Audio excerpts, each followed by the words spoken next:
Good morning students. तो जैसा आपने कल हमारे लेक्चर में देखा था वैलेंस बॉन्ड थ्योरी।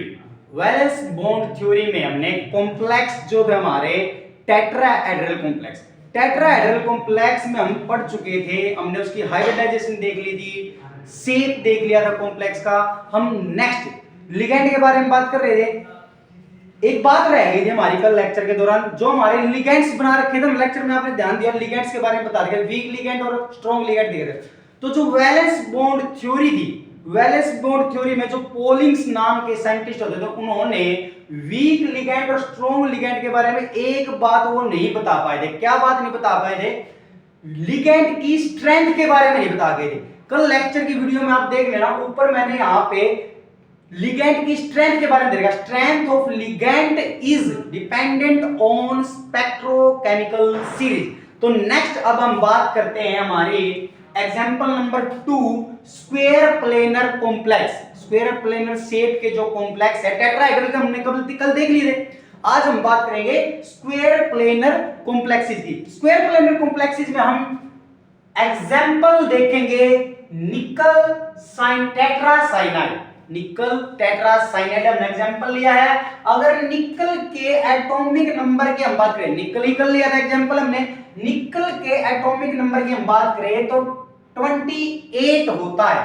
28 का कॉन्फ़िगरेशन हम करें तो आप लोगों को पता है 20 यहां पे 4s ऑर्बिटल तक कंप्लीट हो जाते हैं। 4s 20 21 22 23 24 25 26 27 28 ये थे। अब क्या हुआ, ये हमारे कैंसल आउट हो गए, इसलिए ताकि निकल के ऊपर +2 चार्ज आ गए और 4s और 4p ऑर्बिटल तक जाएगा। और साथ में इसके ऊपर अगर स्ट्रॉन्ग लिगेंड अटैक करता है या स्ट्रॉन्ग लिगेंड के ओवरलैपिंग होती है सेंट्रल मेटल एटम के ऑर्बिटल के साथ, तो क्या होगा भाई? जैसा कि आप लोगों को पता है स्ट्रॉन्ग लिगेंड जो होते हैं, स्ट्रॉन्ग लिगेंड के इलेक्ट्रॉन इनको अंदर की तरफ खाली स्पेस क्रिएट कर देते हैं और आपके जो 3 ऑर्बिटल के 3 सेल है वो ऑर्बिटल यहां पे आ जाएंगे और एक एक इलेक्ट्रॉन आ जाएगा। और साथ में क्या नजर आ रहा है? मैंने तीर की जगह 1 2 3 4 और आपको 1 2 3 4 नजर आ रहे हैं। ये लीजिए 4 यहाँ पे 3d के हो गए और 4 इन सेल, एक खाली वैकेंट सेल ये हो गया, एक ऑर्बिटल ये हो गया, 2 4p के हो गए। इन्होंने क्या किया, इन सबको मर्ज करके एक जगह रहने लग गए। dsp2 dsp2 dsp2 और dsp2 सब का नाम dsp2 हो गया और साइनाइड ने अपने 2 लोन पेयर इनमें एडजस्ट कर दिए। अब स्क्वायर प्लेनर शेप कैसी दिखाई देती है? आपके सामने है, निकल सेंट्रल मेटल है और साइनाइड ने एक इसको यहां से लोन पेयर दिया, एक साइनाइड ने यहां से लोन पेयर दिया, एक साइनाइड ने यहां से लोन पेयर दिया और एक साइनाइड ने यहां से लोन पेयर दिया। इस प्रकार के स्क्वायर प्लेनर शेप के जो भी आपके कॉम्प्लेक्सेस है वो डायामैग्नेटिक नेचर के होते हैं। डायामैग्नेटिक नेचर के क्यों होते हैं भाई? क्योंकि यहां पे एक भी अनपेयर्ड इलेक्ट्रॉन मौजूद नहीं है, प्रेजेंट नहीं है। इनर ऑर्बिटल कॉम्प्लेक्स कहलाते हैं क्योंकि लो स्पिन कॉम्प्लेक्स है। और लो स्पिन कॉम्प्लेक्स किन कंपाउंड्स का होता है? जिनमें अनअवेलेबिलिटी ऑफ फ्री इलेक्ट्रॉन हो। अनअवेलेबिलिटी ऑफ फ्री इलेक्ट्रॉन मतलब फ्री इलेक्ट्रॉन की अवेलेबिलिटी ना हो, अनअवेलेबिलिटी। ये तो भाई हमारा टेट्राहेड्रल और स्क्वायर प्लेनर कॉम्प्लेक्स कंप्लीट। अब नेक्स्ट जिस टाइप के कॉम्प्लेक्स मैंने बताया जिनका नंबर कोऑर्डिनेशन नंबर 6 हो, कॉम्प्लेक्स ऐसे कॉम्प्लेक्स जिनका कोऑर्डिनेशन नंबर 6 हो, उसमें हम एग्जांपल ले लिया कोबाल्ट 6 मॉलिक्यूल अमोनिया के और +3 का ऊपर कंपाउंड का चार्ज। तो यहां पर अगर हमको कोबाल्ट का चार्ज देखा जाए या कोबाल्ट का चार्ज मान ले कितना होता है, x मान के हमने, अमोनिया 6 है, अमोनिया के ऊपर 0 का चार्ज होता है इसलिए इनटू में 0 और पूरे के ऊपर 3 प्लस का चार्ज है इक्वल टू में 3, तो x की वैल्यू आएगी हमारी 3। इट मींस कोबाल्ट के ऊपर आपका +3 का चार्ज रहेगा। तो जैसा कि आपको पता है 27 एटॉमिक नंबर होता है कोबाल्ट का, तो आप लोगों को पता है भाई 4s2 20 होता है, 4s2 21 22 23 25 26 और 28 यहां तक 27 तक एडजस्ट हो जाएंगे। 20 21 22 23 24 25 26 एंड 27। अब आप लोगों को पता है यहां पर स्ट्रॉन्ग लिगेंड ने इसको अटैक किया, और स्ट्रॉन्ग लिगेंड के बारे में आप जानते हो, जो स्ट्रॉन्ग लिगेंड होते हैं वो वेरी पावरफुल लिगेंड होते हैं, और इन्होंने जैसे ही यहां पर 4s2 का तो आपका चार्ज ही गया, एक यहां से गया और एक यहां से चला गया, ये 3 प्लस चार्ज आ गया। अब ये है, इसने क्या कहा, जो आपका ये नजर आ रहा है ये यहां पे एडजस्ट हो गया, इसके साथ एडजस्ट हो गया 27 तक, यहां से इसको ये खाली हो गई, ये भी खाली, ये भी, तीन इसके, एक 4s का, दो 3d के, सब मर्ज करके NH3 NH3 NH3 NH3 NH3 और NH3 NH3 ने एक एक लोन पेयर अपना यहां पे एडजस्ट कर लिया और 3d ये हो गया।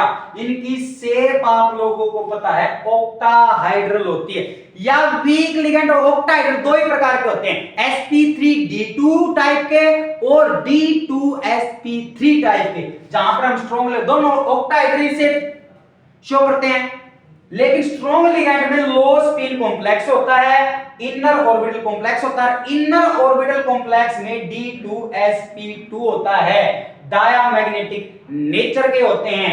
और अगर मैं सेकंड एग्जांपल की बात करूं, स्ट्रॉन्ग लिगेंड का आपको पता है, और हम किसकी बात करता हूं, for week ligand, for week ligand की अगर हम बात करें तो एग्जांपल ले रखा कोबाल्ट 6 मॉलिक्यूल फ्लोरीन के -3 चार्ज, इसका अपोजिट हो जाएगा, शेप तो ऑक्टाहाइड्रल ही रहेगी लेकिन हाई स्पिन कॉम्प्लेक्स हो जाएगा, इनर से आउटर ऑर्बिटल कॉम्प्लेक्स हो जाएगा, और sp3d2 इसका अपोजिट स्ट्रॉन्ग लिगेंड के जो ये फीचर बताए हैं, वीक लिगेंड के अंदर एग्जांपल नंबर ये दिखाई दे रहा है आपको, इसके हर चीज अपोजिट है, ऑक्टाहाइड्रल ऑक्टाहाइड्रल, लो से हाई, इनर से आउटर, dsp3 से sp3d2 और डायमैग्नेटिक से पैरामैग्नेटिक नेचर का रहेगा।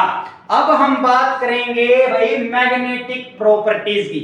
मैग्नेटिक प्रॉपर्टीज होती क्या है, those complex in which central metal atom have at least one unpaired electron are paramagnetic. ऐसे कॉम्प्लेक्स जिनके सेंट्रल मेटल एटम के साथ कम से कम एक अनपेयर्ड इलेक्ट्रॉन तो होना ही चाहिए, उस प्रकार के कॉम्प्लेक्स आपके पैरामैग्नेटिक नेचर के कहलाते हैं।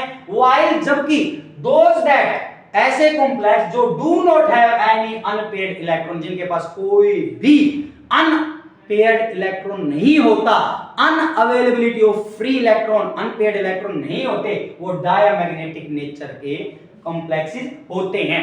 मैग्नेटिक मूवमेंट की बात करें भाई, मैग्नेटिक मूवमेंट आपका म्यू से डिनोट किया जाता है। म्यू अगर मैग्नेटिक मूवमेंट निकालना हो तो आपका √n × n + m bm, bm यहां क्या है, बोर मैग्नेटॉन, बोर मैग्नेटॉन। अगर म्यू मैग्नेटिक मूवमेंट 0 के बराबर है =0 तो वो डायमैग्नेटिक नेचर के होते हैं। मींस दैट n जो है वो 0 के बराबर होगा। n क्या है, नंबर ऑफ इलेक्ट्रॉन, 0 के बराबर है तो डायमैग्नेटिक, और म्यू मैग्नेटिक मूवमेंट 0 के बराबर नहीं है तो वो पैरामैग्नेटिक नेचर के कॉम्प्लेक्स होते हैं, मतलब नंबर ऑफ इलेक्ट्रॉन 0 से ज्यादा हैं। Clear.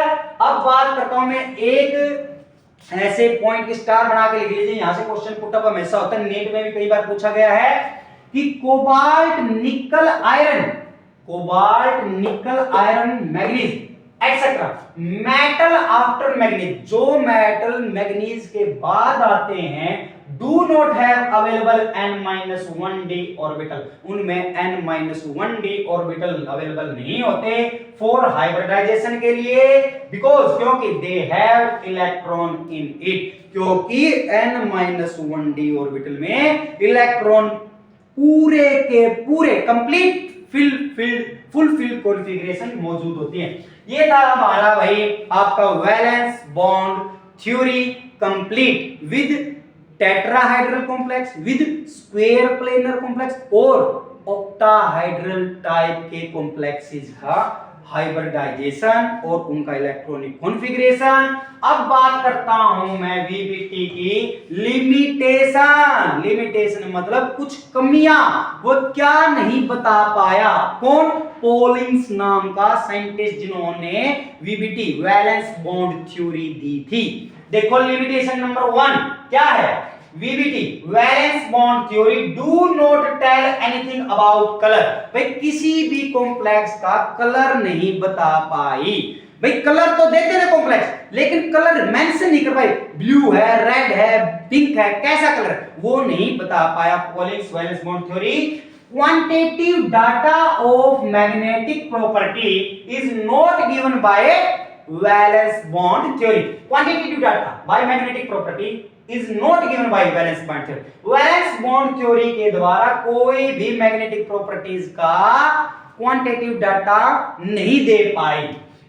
Difference between strong and weak ligand, कोई स्ट्रॉन्ग लिगेंड और वीक लिगेंड के बीच में क्या अंतर है, इस बारे में भी वैलेंस बॉन्ड थ्योरी नहीं बता पाई। Fourth number and last one, we can't predict hybridisation of complex having coordination number 4। ऐसे कॉम्प्लेक्स जिनका कोऑर्डिनेशन नंबर 4 होता है उनके बारे में हम हाइब्रिडाइजेशन के बारे में प्रेडिक्ट नहीं कर पाए, और दैट इज स्क्वायर प्लेनर और टेट्राहेड्रल। ऐसे कॉम्प्लेक्स जिनकी शेप स्क्वायर प्लेनर या टेट्राहेड्रल कॉम्प्लेक्सेस है उनके बारे में हाइब्रिडाइजेशन के बारे में कोई भी उस प्रकार के कॉम्प्लेक्स में हाइब्रिडाइजेशन प्रेडिक्ट नहीं कर पाए। किस प्रकार की हाइब्रिडाइजेशन आएगी? वैलेंस बॉन्ड थ्योरी के द्वारा।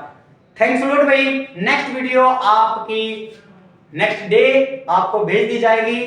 Thanks all.